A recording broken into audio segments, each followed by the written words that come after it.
이실이 소녀 시절 때 바다함이 전쟁터로 갈 때 손을 잡고 인사하는 이별의 인사를 하면서 선씨가 싫어하는 인생 공부.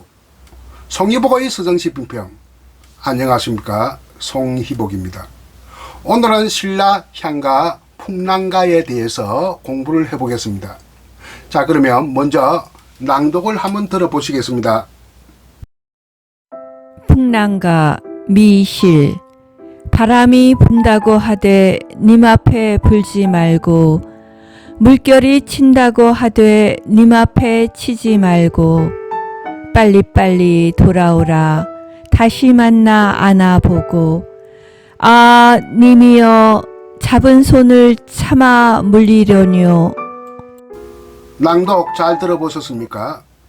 신라 향가 14수는 모두 삼국유사에 실려져 있는데, 방금 말한 풍랑가는 삼국유사에 실려 있지 않고 필사본 화랑세기에 실려 있는 새로 발굴되고 새로 인식된 향가다. 연대로 보면 최초의 향가가 되겠습니다. 가장 오래된 향가입니다. 서기 561년에 서예진 향가고, 작자는 미실이라고 하는 신라 여인입니다. 미실은 기존에 알려지지 않는 역사 인물이죠. 왜? 삼국사기와 삼국유사에 이름이 나오지 않는 역사 인물입니다. 1980년대 말 필사본 화랑세기가 발굴됨으로써 그 존재가 드러난 여인, 신라 여인 미실이죠. 이걸 두고 화랑세기는 역사학계에서는 위서 아니냐, 또 아니다, 역사의 숨은 진실이 담겨있는 사료다, 이걸 놓고 격렬한 논쟁이 벌어진 바가 있습니다. 저는 어떤 입장이냐, 필사본 화랑세기는 위서가 아니라고 봅니다. 그렇다고 진본은 또 아니죠. 원본도 아닙니다. 필사본이니까 오랜 세월에 걸쳐서 몇 차례 이렇게 옮겨져 서여져 전래되어 왔을 것으로 보입니다. 기존의 사서라고 하는 것은 삼국사기와 삼국유사 두 가지 종류가 있습니다. 그런데 만약에 이것이 위서라고 한다 하면 삼국사기와 삼국유사에 통달한 사람이 썼을 것이라고 볼 수밖에 없어요. 그리고 이게 향가도 두 편이 실려 있는데요, 이 향가는 함부로 누가 쓸 수가 있습니까?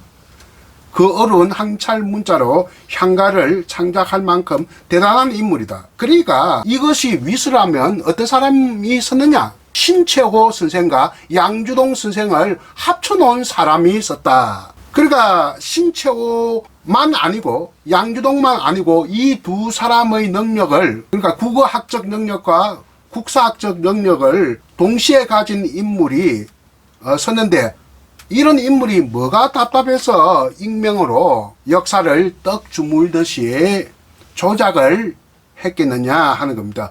오히려 대학자로 이름을 남기지 왜 이렇게 자기가 떡 주물듯이 역사를 또 문학을 조작을 했겠느냐 하는 겁니다.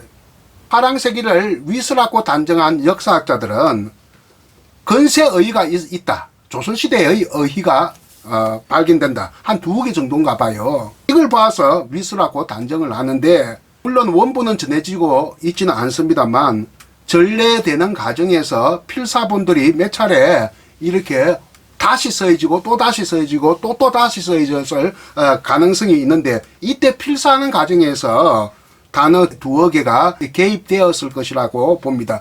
전체의 모습을 봐야지 단어 한 2개 가지고 이거 위선이니 아니니 하는 것은 나는 바람직하지 않다고 봅니다.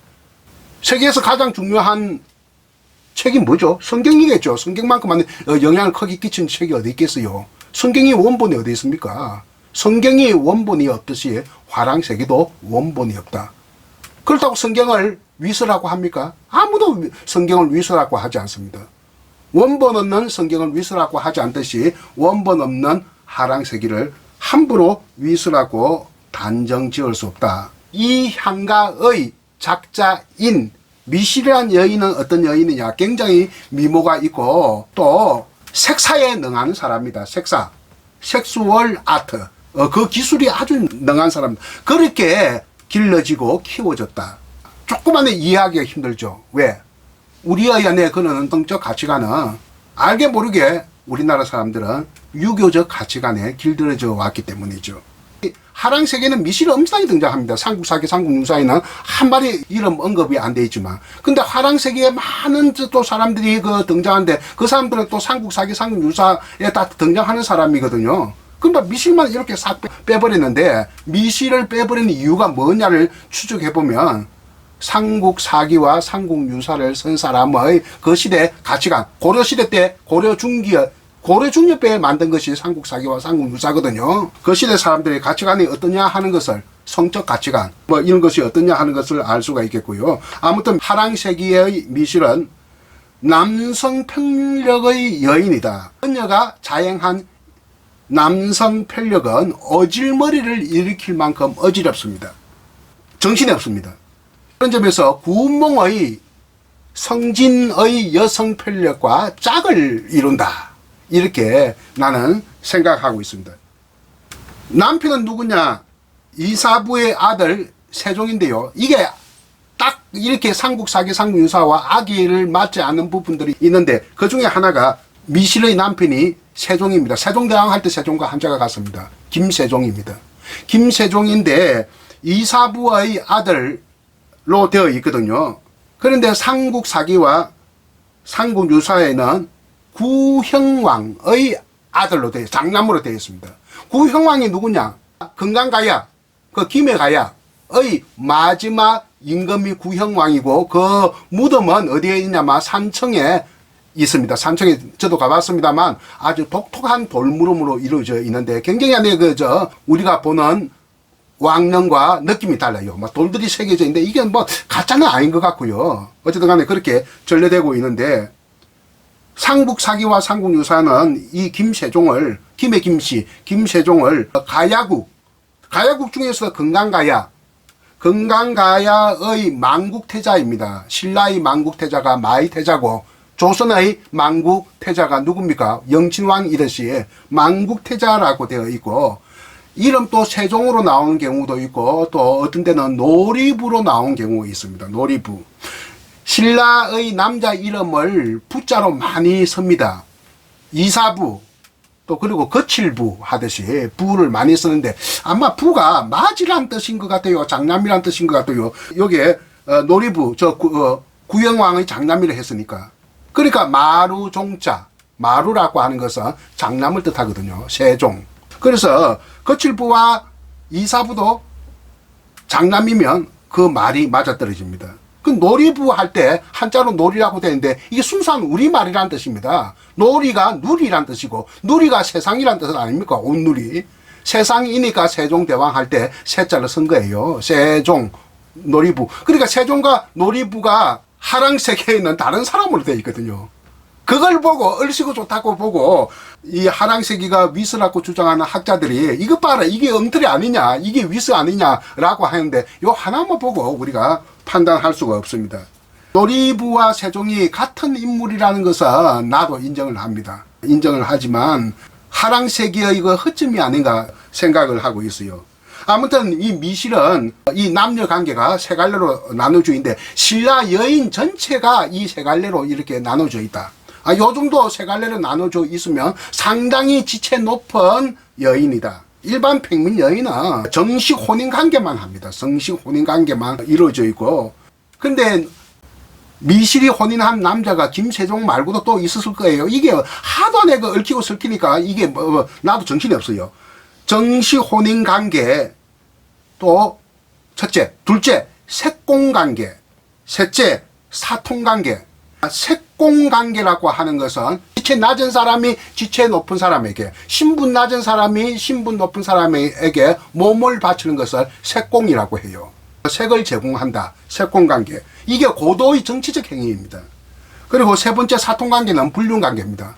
불륜 관계를 하면 요즘 같으면 뭐 때려 죽이고 뭐 이렇게 삼각관계가 벌어지고 하지만 신라 때 그 귀족 사이에서는 그렇지 않았다. 눈 감아 주기도 했다. 왕비도 불륜을 하고 했습니다. 근데 이 미실의 어떤 행동을, 이게 살아오는 이 삶의 궤적을 보면 정신이 없습니다. 아까 말했듯이 어질머리를 일으키고 난장판이고 막장 드라마입니다. 이런 막장이 없어요. 유불의 가치관, 그러니까 유교와 불교가 가지고 있는 성적 가치관에서 볼 때는 도저히 이해할 수 없습니다. 유교에서는 여자는 여필 종보거든요. 여자는 반드시 한 남자를 따라야 됩니다. 죽어서도 재혼을 해서는 안 됩니다. 남편이 죽어서도. 그게 연례라고 해요. 여필 종부. 그 유교의 그 여필 종부나 불교에서는 그 음행을 금한다 하는 이 계율이 있거든요. 일반 신도에서 뭐 스님들 사회에 이르기까지 이거 음행을 해서는 안 된다 하는 게 있는 거예요. 그러니까 이런 어떤 유불의, 유교와 불교의 성적 가치관에서 볼 때는 도저히 있을 수 없는데, 이것을 어떻게 봐야 되느냐 하면 신라의 관점에서 봐야 됩니다. 유불의 가치관에서 볼 게 아니라 신라의 가치관에서 볼 때 막장 드라마가 아니라는 겁니다. 이것을 보여준 게 하랑색이니까. 삼국사기는 유교의 관점에서 삼국의 역사를 본 거고, 삼국유사는 불교의 관점에서 삼국의 역사를 바라본 겁니다. 어느 정도 그거냐, 이 색공관계라고 하는데 색을 바친다는데, 이거 대표적인 것이 바로 왕입니다. 사실은 왕이라고 생각합니다. 왕에게 자기 몸을 바치는데 그 남편도 다 묵인하는 거예요. 기분 나빠하지 않는 거예요. 이 신라의 관점에서 볼 때, 신라의 성적 관점에서 볼 때는 진흥왕 이전까지에는 신라는 신라의 종교가 따로 있었어요. 톡착 신앙이 있었습니다.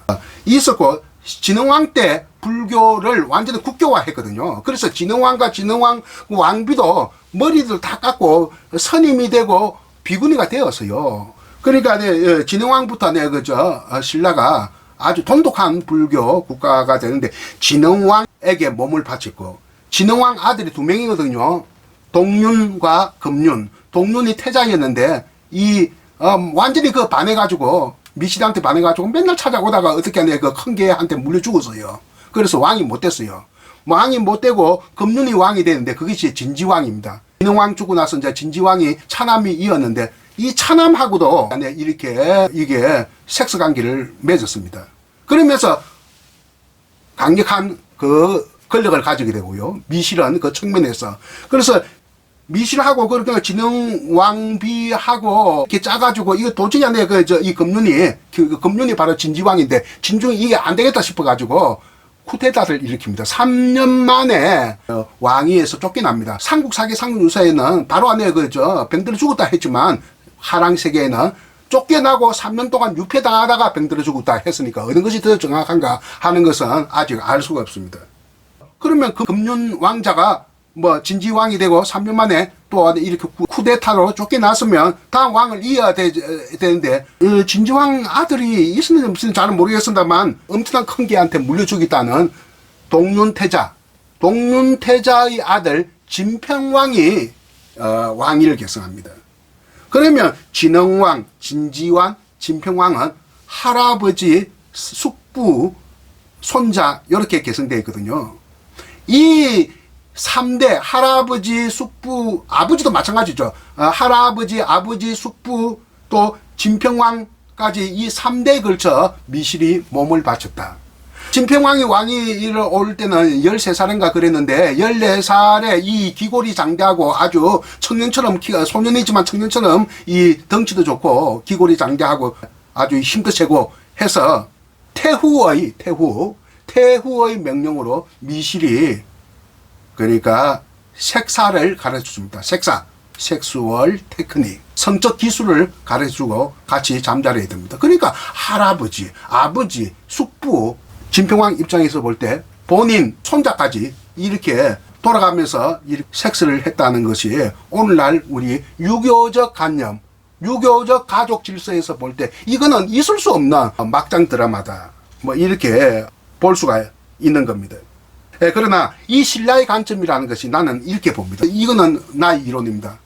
이거는 신라의 관점이라고 하는 것은 신라 토착신앙의 관점입니다. 신라 바크 끝에 죽고 나서 신궁이 세워지고, 신라 초기에 있는 신궁이 세워지는데, 이 신궁이 뭐냐? 신라에는 뿔을 내리지 말고, 이거 일본에 가가지고, 일본의 신사가 된 거예요. 일본에, 지금도 신사 참배가 있어가지고, 외교적인 난장판이 되고 있지 않습니까? 이 일본의 신사라는 것이 저 신라의 고신라의 신궁에서 비롯됐다 하는 것은 일본의 학자들도 다 인정을 합니다. 다 인정을 해요. 그게 바로 신라의 토착신앙이 일본의 토착신앙으로 흘러갔다. 이렇게 봐야 되고, 일본 학자들도 일부 이렇게 이야기합니다.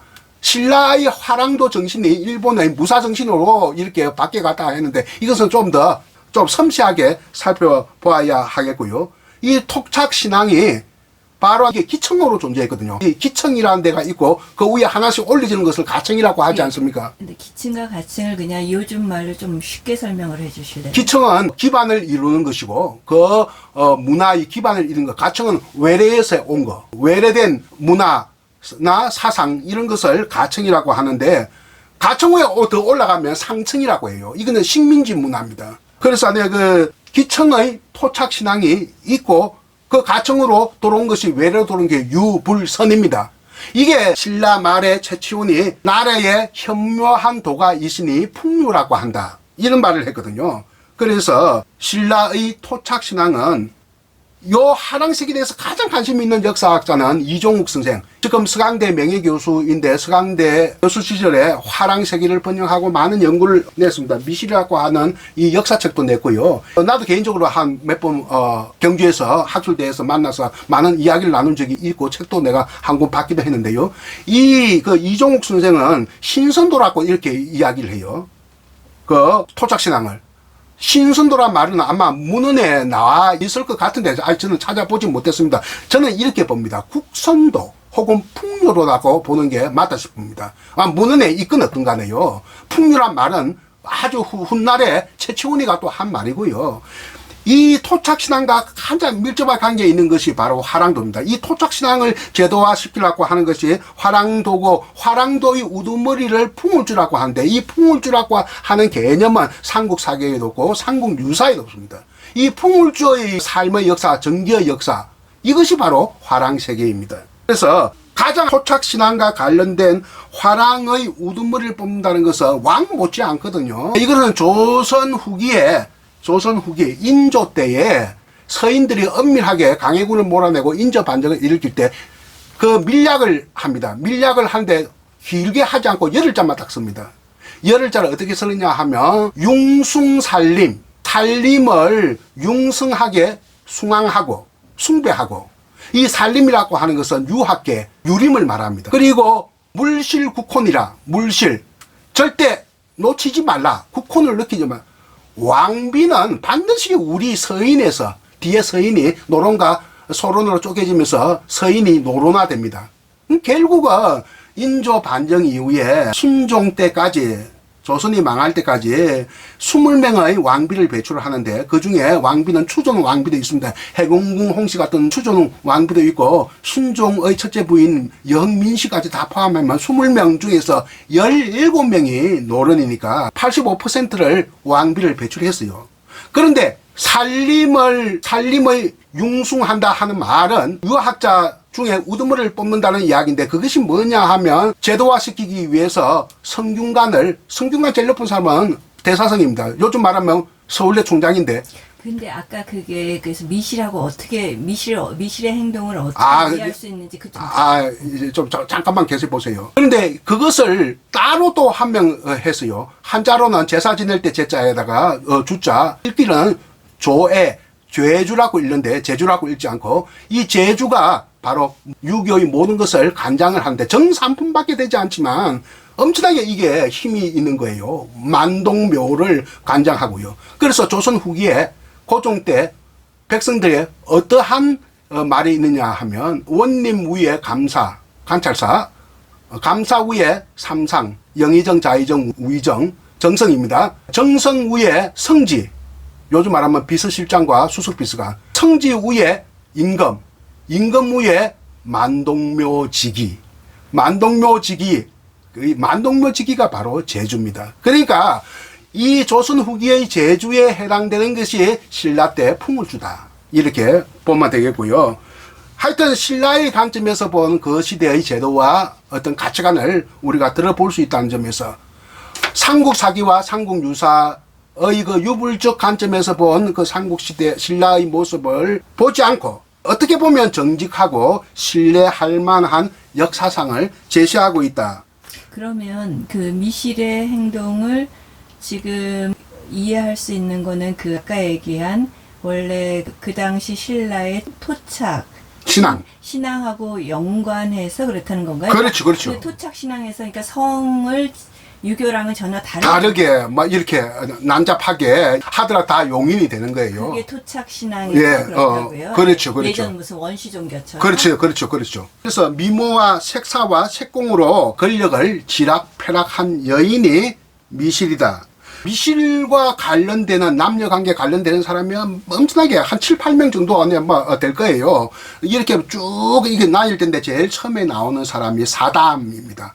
사다함은 16세의 나이로 그때 대가야, 그 고령에 있는 대가야가 반란을 일으켰어요. 우리는 끝까지 건강가야가 김해에 있는 건강가야가 신라에게 바쳤지만, 그리고 그 바치는 항복하는 대가로 안에 그 시급 제후왕으로 봉해졌지만 우리는 끝까지 독립을 지키려다 해서 반란을 일으켜서 이렇게 이사부는 어떤 사람입니까? 바로 안에 그 울릉도 정부를 한 사람 아니에요. 엄청난 대단한 사람입니다. 이사부에게 정벌 명령을 내리는데 이사부가 그 부장으로 사다함 어린 소년을 데리고 가는데 하도 안에 이 무공이 출중하니까 너무 어리니까 제가 선봉장에 서겠습니다 하니까 너는 나이가 아주 어려. 좀 빠져. 이렇게 된 거예요. 그래서 몰래 정예부대 5,000명을 거느리고 대가야 성을 정벌을 합니다.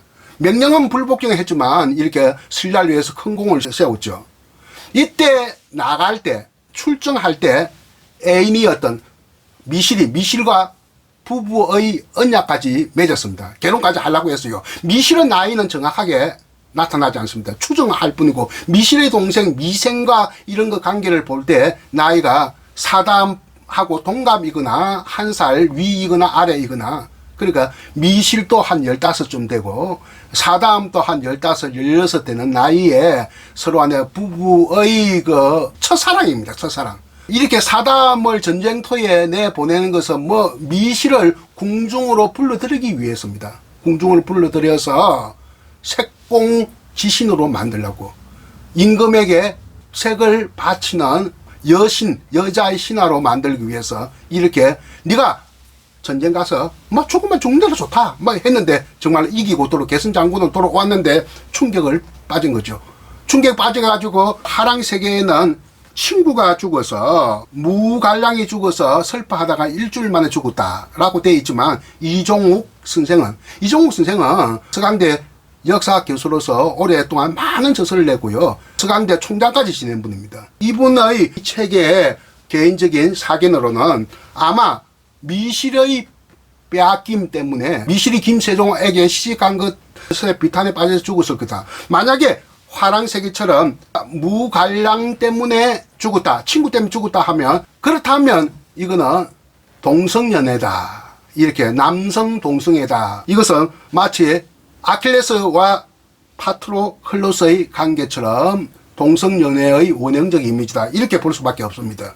어쨌든 간에 전쟁을 끝내고 개선하니까 미실은 김세종의 아내가 되었고, 사다함은 아주 큰 비탄에 빠지면서 아마 미실의 상실감에 못 이겨서 죽은 것으로 짐작됩니다. 사담의 할아버지가 아주 잘생기고 이게 담력도 큰데 왕비와 불륜 관계를 맺었고 그에 난 아들이 구리지인데 구리지의 아들이 사담입니다. 이 3대가 다 이렇게 무궁이 출중하고 잘생겼어요.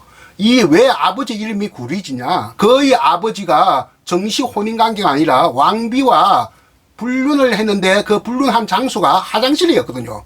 화장실에 구린내가 나지 않습니까? 구린내 나는 데서 난 아이다 해서 구리지라고 했다는 게 정설입니다. 그래서 옛날에 이 왕비도 이렇게 사통관계를 맺었다는 거, 불륜관계를 맺어도 임금이 알고도 넘어가는 경우도 있었다. 이것이 신라의 관점이다. 이렇게 보면 되겠습니다.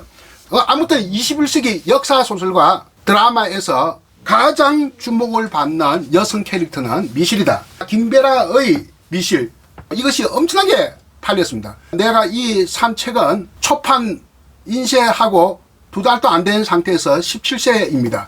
그러니까 얼마나 팔린지는 모르겠습니다만 엄청나게 팔렸다는 이야기가 되었고, 이종욱 선생의 이 역사책, 역사연구서 색공지신 미실 나오고 김베라 역사소설 미실이 50일 후에 나왔습니다. 그때 이분은 앞으로 분명히 안에 그저 소설로 나와도 성공할 거다고 얘기를 했는데 바로 이 50일 만에 이 성공을 한 거예요.